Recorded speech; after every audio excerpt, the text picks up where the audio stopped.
Hi everyone, it's Sylvia Joe again, here with an update as I finish week 12 of the keto diet.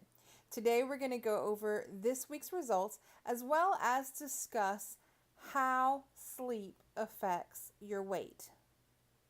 Now, to start off, let's talk about the results. I started the week at 277 pounds and I finished the week at 273 pounds. So that was a big 4-pound drop. My pattern this month has been starting the month at 277, going up to 280, back down to 277, and now I'm down to 273.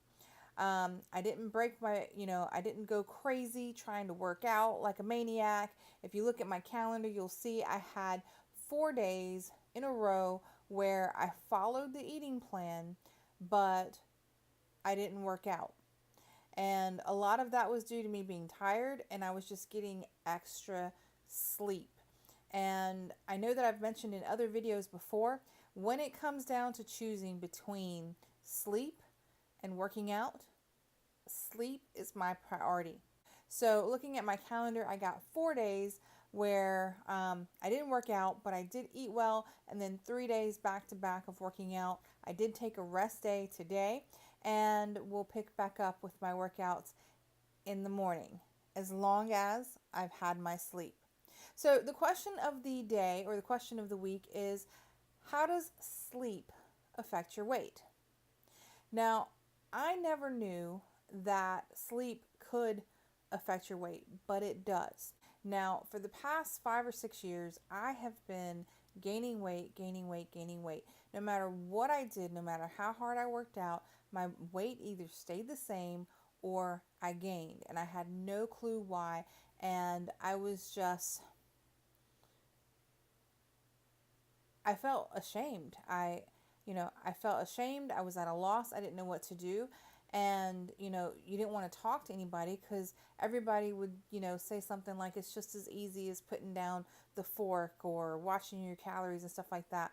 And I felt like I knew what I needed to do, but no matter what I did, the weight would not come off. And I was just gaining.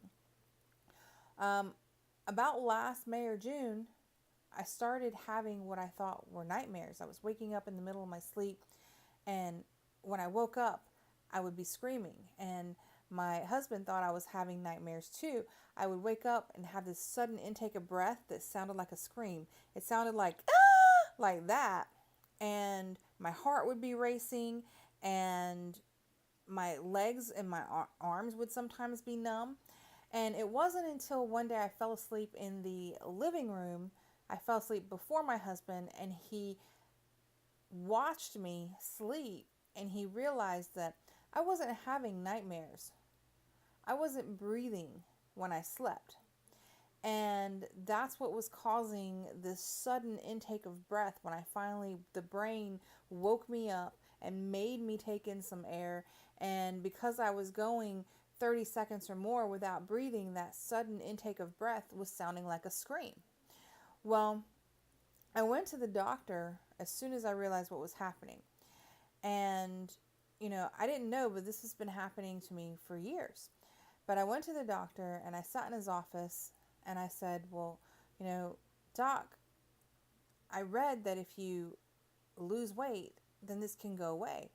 But every time I've tried, I go for 4, 5, 6 months and I work out hard and I eat all the right things. Nothing happens. And so I just give up. I don't care anymore. And things just keep getting worse and worse. And my doctor looked at me and he said, Sylvia, you're not sleeping. You're never going to lose weight as long as you're not sleeping. So he said, let's get your sleep fixed.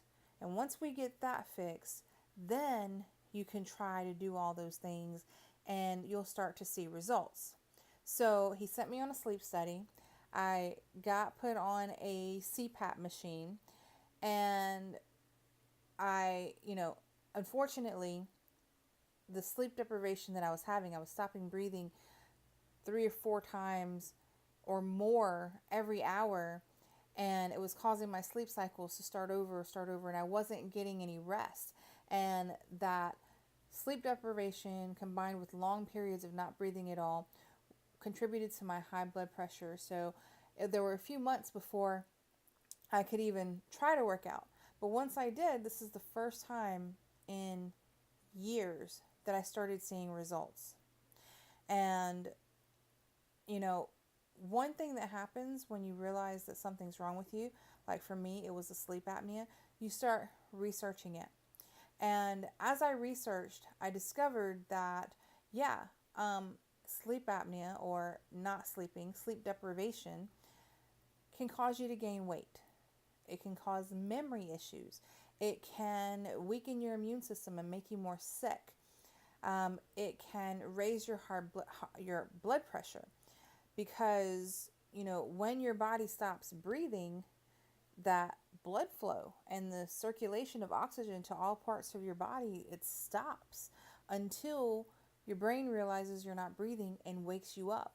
And sometimes for some people it can be 30 seconds or even up to a minute before you start breathing again. It's scary. Sleep deprivation increases your risk of heart disease. It makes you moody. It increases your risk of diabetes. It A lot of people have more aches, just body aches and bone aches. It throws your hormones off and it decreases your libido.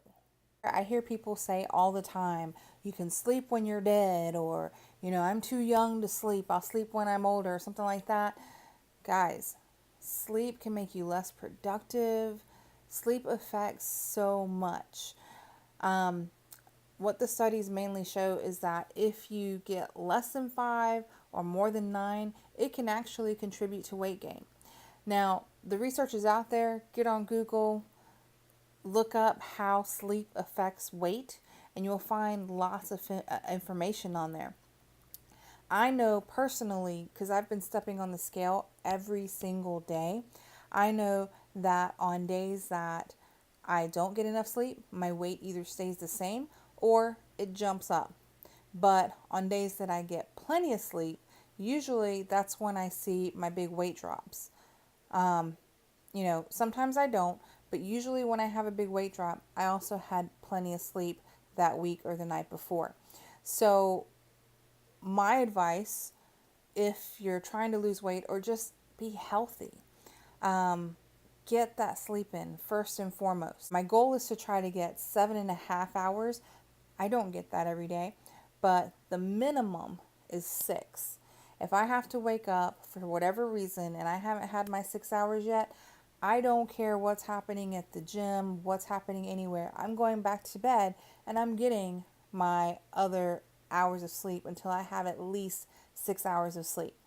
And that has been serving me well, and I think has contributed a lot to my overall weight loss.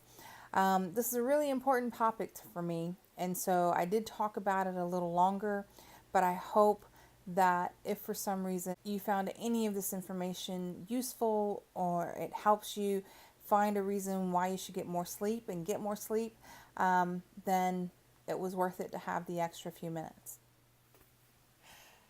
Well, I think that's it, everybody. I could talk on and on about sleep and the effects of sleep apnea and sleep deprivation, but it's not just sleep apnea that's the problem. It's just not getting your sleep in general. There's so many important things that are going on in your body that needs to happen while you're sleeping that you're just not getting enough of if you're not getting that sleep in. But I'm not going to talk about that anymore today. I hope that everyone has a great and productive week. And if you have questions about my journey or about sleep apnea, feel free to ask me about it in the comment section. I would love to help. I love talking about this topic because I've lived it and hopefully I can help someone else. Have a great week.